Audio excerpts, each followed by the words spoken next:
All right, welcome to the Carl Jackson Show, your daily dose of objective truth in a world of confusion and lies. All right, guys, I want to play 3 videos for you.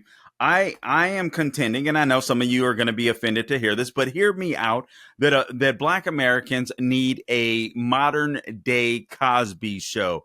Now, I know, don't conflate the two issues. Okay, Bill Cosby did this. Bill Cosby is a horrible man, and so on, etc. Whatever you feel about Bill Cosby, I want you to set that aside, and I want to explain something to you. In the Black community, especially in the in the 80s, that show was so popular. It was the only show that I could remember my family sitting down watching together, and we would go to school the next day, and people would talk about the Cosby Show, different worlds, so on, etc., etc. This is the impact that show had on the Black culture then, and it was basically, you know what?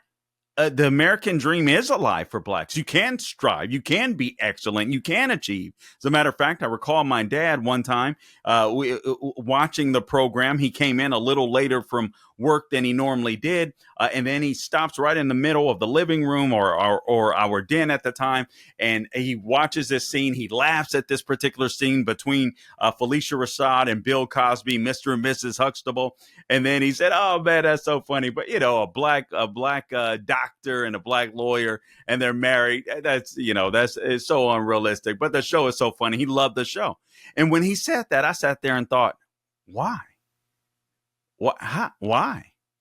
I didn't believe it then. Now, I want to show you 3 videos because I believe that sadly, too many times in the Black community, victimhood is seen as a virtue. So I want to show you 3 videos back to back, and then I'm going to break them down. The first video that I'd like to play for you, this is video clip number 22.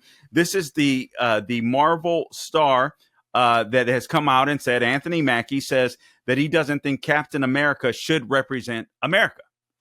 Okay. I don't know what we're going to call the movie, what we should think of the movie. I just call it Captain. I don't know. I don't know. Anyway, let's play it. Video clip number 22. Por favor, Gabe. For me, Captain America represents a lot of different things, and I don't think the term, America should be one of those representations. Like, it's about a man who keeps his word, who has honor, dignity, and integrity. Someone who is trustworthy and dependable. It's kind of, this is kind of like an aspect of a dream coming true. When I was a kid, all of us as actors, I believe, want to get back to that day before someone told you no. When you look out your door and you see a 5-year-old kid with a stick and he's slaying dragons to save the princess in the tower, that kid really believes there are dragons out there. That stick is really a sword and he's really trying to save that princess. And then one day somebody told him, no, there are no dragons, that's not a sword, and that princess is not there. And all of his little dreams were dashed. So, as an actor, I feel like our job is to get back to the day where we see that dragon and we slay that dragon to save that princess. And that's kind of what this movie was for me. Okay. Not sure exactly what that means. I don't understand why the film doesn't represent America when you are Captain America. I will say this. This is proof positive, in my opinion. See, what the Cosby Show showed us, it gave Blacks hope. It gave Blacks this concept. Okay, we made it. We can excel. America, the American dream is alive for us. It's alive and well for us. And this guy doesn't get it. So I'm not going to be going to see the movie Captain. All right. I don't know why he didn't just say, hey, listen, I'm honored for the opportunity to play in this lead role. And I'm happy to carry on the franchise of Captain America that fans have grown to love. I was hoping that this film wouldn't be woke, despite the fact that the white guy is gone, the Black guy is in. And I'm glad this guy is getting an opportunity. But quite frankly, the Captain America that I've known is always known as white. And I don't have an issue with that.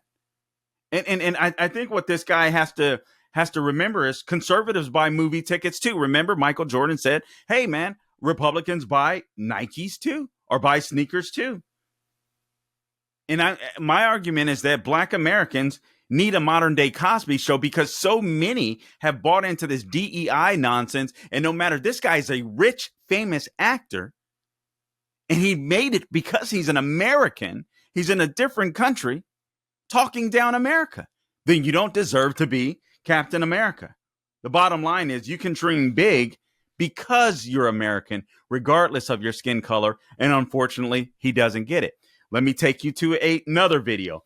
This is a young lady, video clip number 24, an obese rapper. I'm sure you guys heard of her, Dink DeMoss. All right. She's suing Lyft. I want you to see this video and we'll break it down. Video clip number 24. Por favor, Gabe.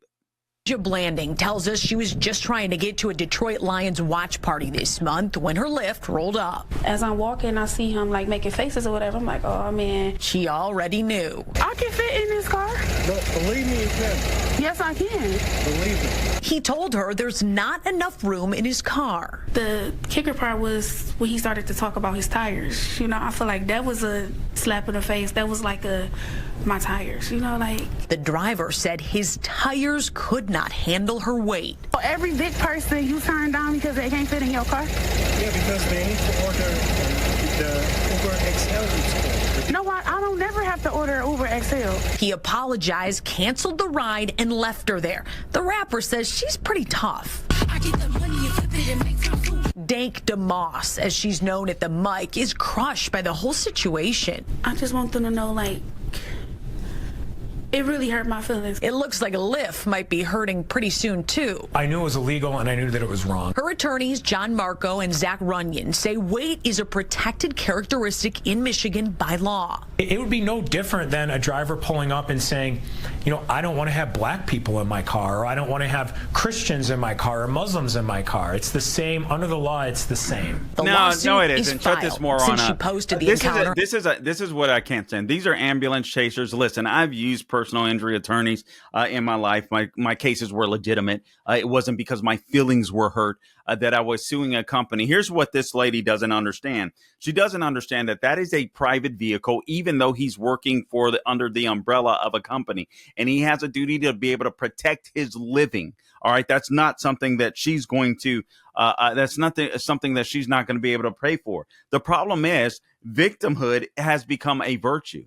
And this is so sad to me, but you see that it's permeated the black community. It's permeated culture, not just the black community anymore. She didn't think beforehand, hey, listen, I'm a big girl, so I better order a big car. I don't believe that responsibility is on Lyft. And again, this is a driver who there were reactions to this video. One guy said, listen, I used to be a driver. I had 3 overweight men bottom out my car. They broke my frame, and there I was stuck with the bill.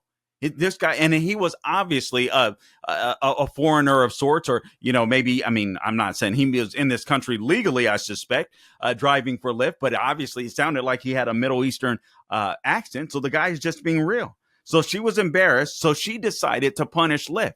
Instead of taking responsibility for her weight issue, she decided to punish Lyft because she felt embarrassed.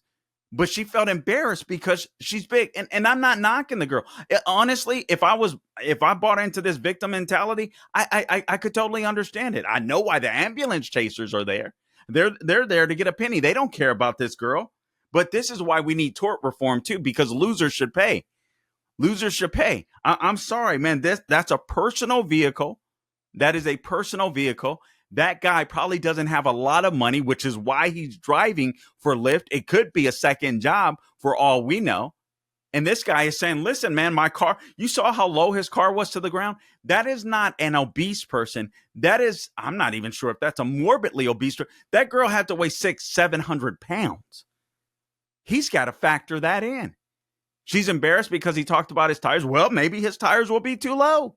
Maybe he's telling you the truth. This is just nonsense. This is why I'm sorry. There's no disclaimer needed. I had callers call into Prager earlier. Tell me that Lyft doesn't need disclaimers. You know your size. Order an XL car. It's as simple as that. Last thing, if we could play Snoop Dogg video, and I'm going to have to cut this off, but I want to play video clip number 23 real quick if we could. This is Snoop Dogg. All the hate, I'm going to answer with love. Y'all can't hate enough on me. I love too much. Get your life right. Stop worrying about mine. I'm cool. I'm together. Still a black man, still 100% black. All out, till you ball out, or till you fall out. I ain't going nowhere, come right here. Yeah. On crypto. Yeah, get the crypto on crypto. Here we go. All right, we'll leave it there. We'll leave it there. It basically reiterates some of the things that he said, and I'm okay with this. Now, you guys might remember that Snoop Dogg, literally 2017, 2020, he went after Trump hard. Trump commutes the sentence of one of his buddies, Michael Harris, co-founder of Death Row Records. Snoop has a different opinion about Trump now. His eyes were awakened. He realized the left was lying to him. He participates at the crypto inaugural ball, and now all of a sudden, all these people, all these critics are going after him. Guys, it's okay to have a different opinion in America. Whether you're black, white, Latino, doesn't matter. I stand with truth, with Snoop. Hey, Carl Jackson here for MyPillow. For years, customers have been asking if MyPillow sells cross necklaces like the one Mike Lindell proudly wears every day. Well, they are excited to announce that Mike has partnered with a jeweler right here in the USA to create beautiful sterling silver My Crosses. So right now, you can save 30% today using promo code Carl, C-A-R-L, at mypillow.com. Click on the radio podcast square or give them a call at 800-858-0263 and be sure to use the promo code Carl. You can choose from the women's or men's style. The My Cross for women has a more delicate look and is reversible with mother of pearl styled translucent white enamel on one side and onyx styled black enamel on the other. The My Cross for men has a slightly larger cross with onyx styled black enamel and a slightly longer, thicker chain. So this amazing offer isn't going to last long. Order now. Go to mypillow.com. Click on the radio podcast square or call 800-858-0263. Use promo code Carl. And don't forget, there are so many deals available at mypillow.com. Use promo code Carl.